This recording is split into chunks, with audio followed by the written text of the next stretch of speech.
उनके दावों को कितना सही मान रही है? क्या ये प्रेशर टैक्टिक बिल्ड करने की एक कोशिश है या महाविकास आघाड़ी में प्रकाश अंबेडकर की जो ताकत है उसको अंडर एस्टिमेट किया जा रहा है? नहीं, बिल्कुल हम प्रकाश अम्बेडकर जी की बिल्कुल हम जानते हैं कि वो बहुत अच्छे से लड़ सकते हैं, उनकी ताकत को भी हम करते हैं क्योंकि वो बाबा साहब अम्बेडकर जी के नातू हैं और मैं वर्षा गायकवाड़ के तो मन में अलग ही उनके लिए एक प्रतिमा है।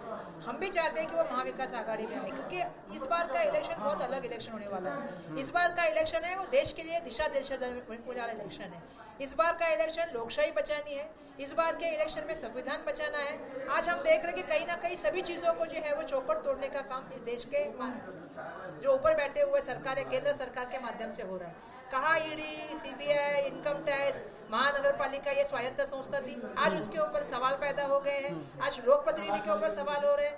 आज हम देख रहे हैं कि विधिमंडल में एमएलए और मंत्री जो है एक दूसरे के साथ धक्का मुक्की कर रहे। कल देख रहे थे कि एमएलए किसी को मारपीट कर रहे थे, रास्ते में किसी एमएलए ने पुलिस वाले रोका तो उसके कान के नीचे बजा दी।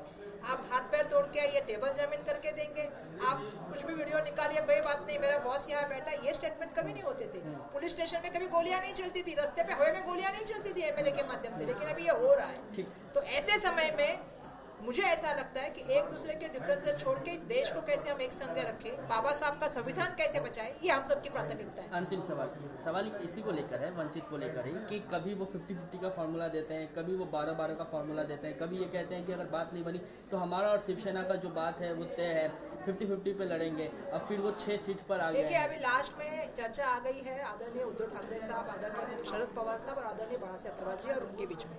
हम लगभग उन्होंने जो चीजें कही है, हमारी हमेशा प्राथमिकता हो रही है। हम चाहते हैं कि देश के लिए इलेक्शन बहुत महत्वपूर्ण है, तो हम साथ में मिलकर लड़े। तो हमारी यही रही है कि आने वाले दिनों में उनके साथ कुछ 6 सीट दिया जाएगा। देखिए ऐसा है कि उसके लिए जो है वो हमारे जो बड़े सीनियर नेता जो है वो काम कर रहे हैं, उसके साथ बातचीत कर रहे हैं, तो मुझे लगता है उसका सोल्यूशन निकल के आएगा।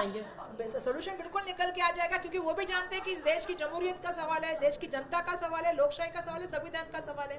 आहिस्ता आहिस्ता सब मिटते जा रहे हैं। आज पत्रकारों पे सवाल है, लोक प्रतिनिधि पे सवाल है, स्वायत्त संस्था पे सवाल है और न्याय व्यवस्था पे भी कभी नहीं था वो सवाल है। तो ऐसे समय में मुझे लगता है कि उनको भी मालूम है कि क्या परिस्थिति है और वो साथ में आएंगे, इसका मुझे पूरा भरोसा है।